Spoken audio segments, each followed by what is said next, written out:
lovely people, Nina here.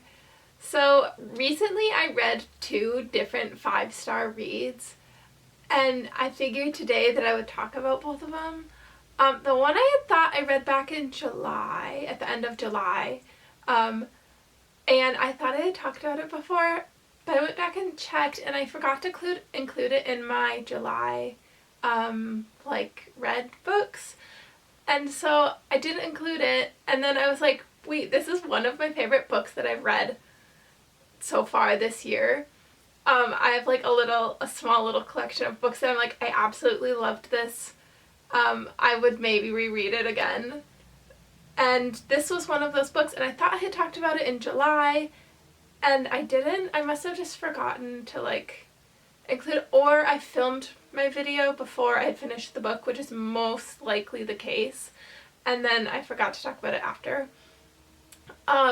So this week I thought I would talk about 2 of my 5-star reads and books that I had read this week. One of them I finished this week, and it was one that was in my September TBR to read, and I finished it this week and I loved it. It made me cry. It made me want to read it again, and I really loved it. So without further ado, the 2 books that I am talking about are Normal People, which is the one I read back in July, and I absolutely loved it. Now that I'm thinking about it, I definitely did read this at the end of July, and I forgot to include, I think I was going to include it in my August, read, but then I never really made one, because I also just forgot to do that, and then I never went back and reviewed it, and I don't know why. I absolutely loved this novel, so much. And then the other one I read, which I absolutely loved, was Ashley Poston, The 7-Year Slip. This, I've read all of her novels now, besides her most recent one, and this is my favorite. I love this. Followed probably by Dead Romantics, but this one I loved even more. This is my favorite book that she's written. So these are easily 2 of my 5-star reads. So I'm going to start with Normal People. Normal People follows 2 characters, mainly 2 characters named Marianne and Connell, and this is by Sally Rooney, who's Irish, and so it takes place in Ireland, and it's so good. It follows Marianne, who's not very popular at school. She's very quiet. People don't like her, and she's also very smart and comes from a very more so wealthy upper class family. And then you have Connell, who hangs around Marianne's house because his mom cleans the house for her, or for her family, and so they end up connecting because of that, and they end up becoming friends, except for he tells her that no one in school can know about it, and they can't know about his relationship with her, because he is very popular in school and really well liked, and he can't be seen with Marianne, who is not.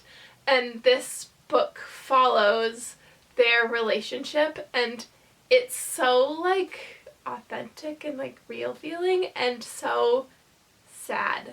This book made me cry, and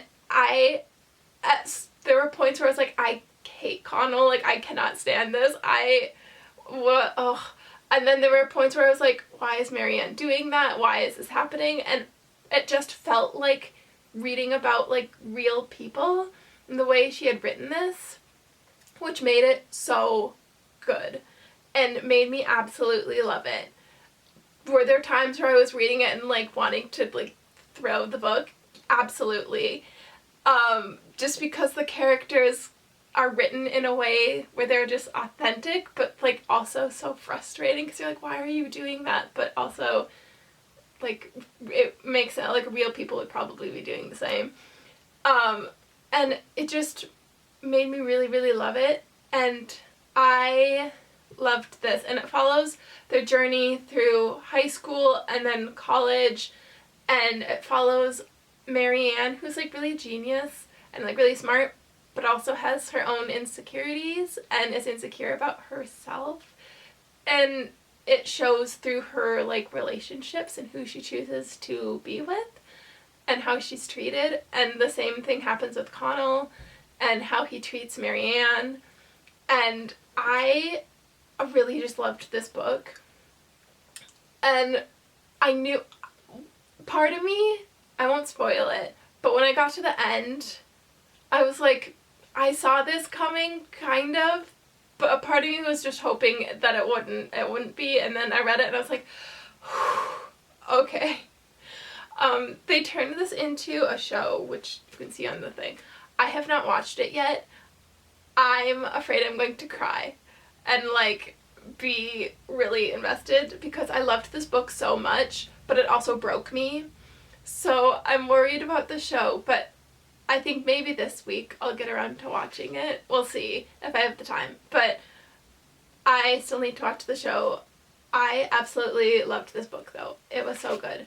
And now I'm reading her Beautiful World, or Are You, book currently, and it's also very good. So I love Sally Rooney. I love her writing. I loved this book. Also, she's been speaking up on Palestine, which just makes her an even more amazing person, on top of being an amazing author, being an amazing human and speaking on Palestine. I love it. So yeah,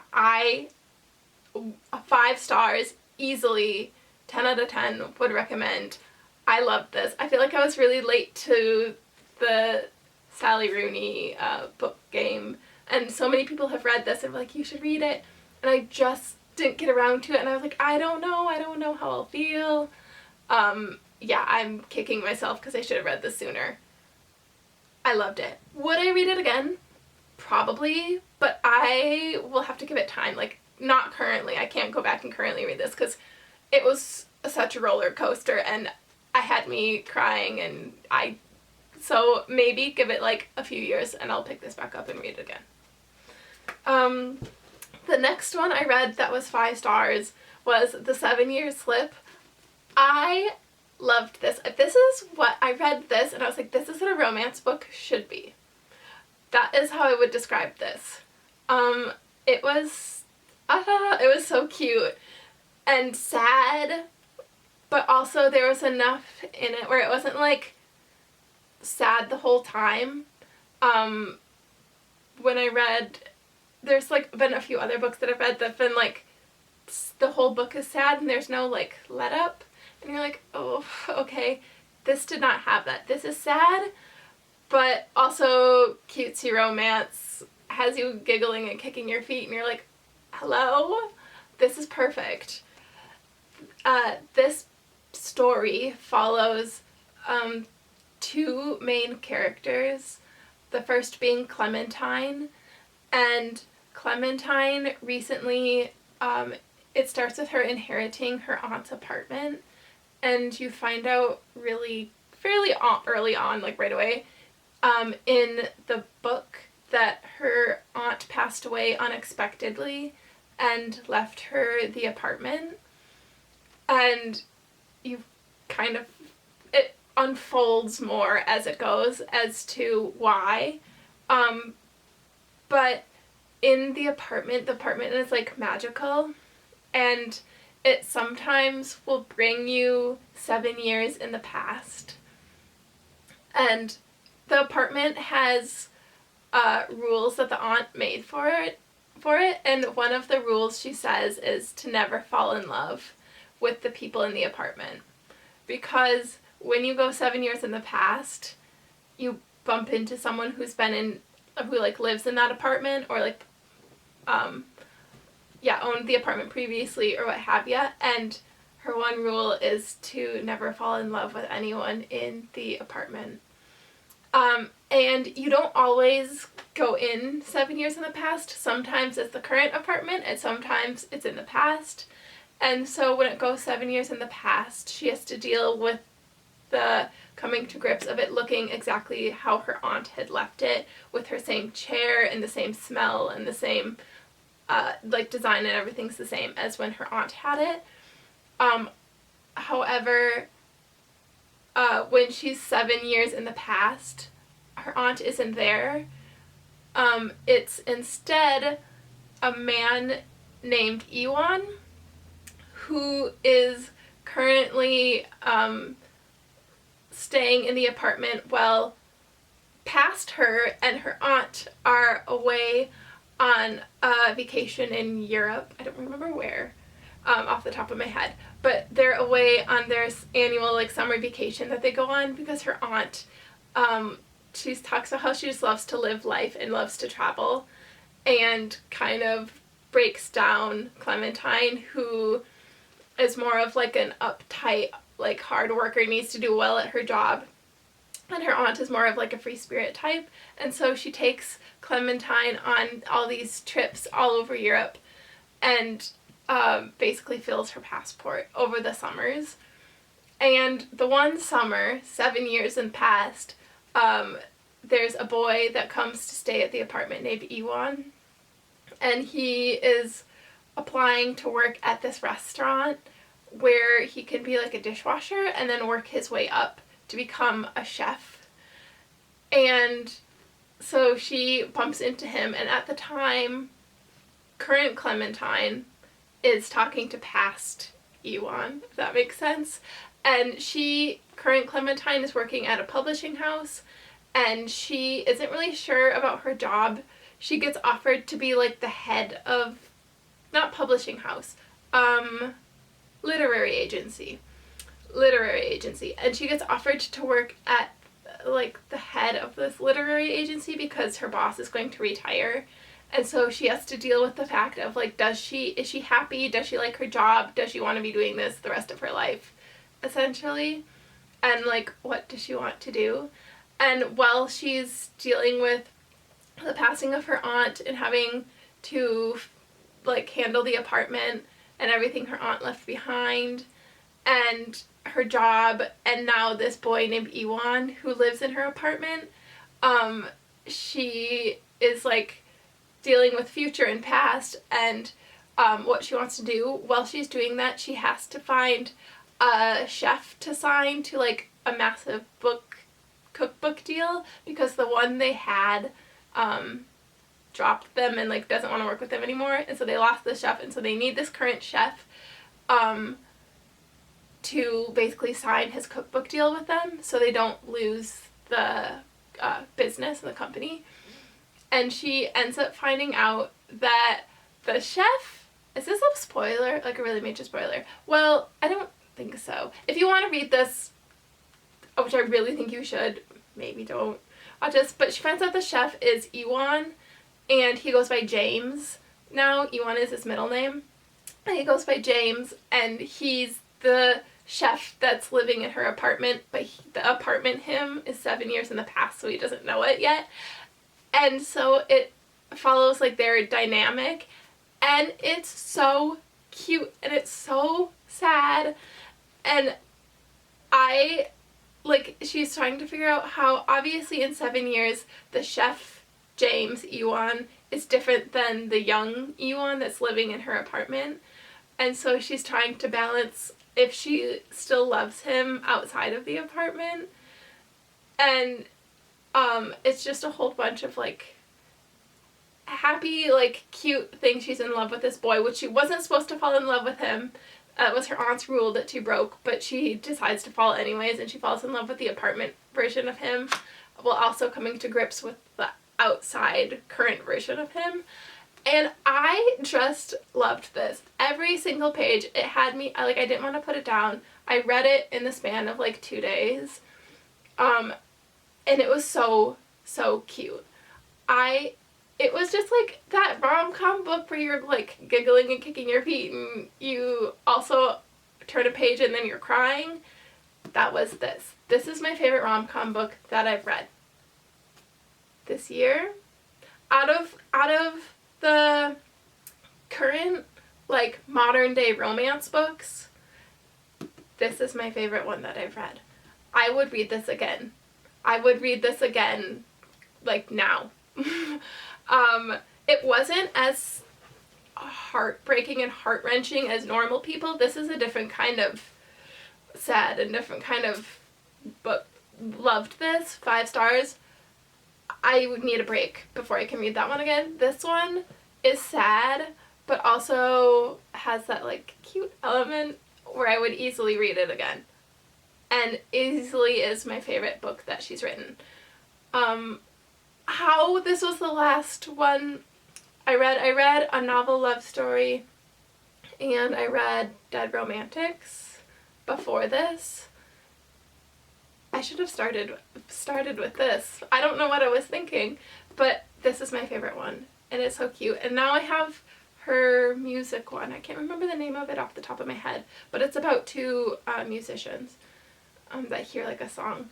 And so I have that one to read next. But I really, really loved this.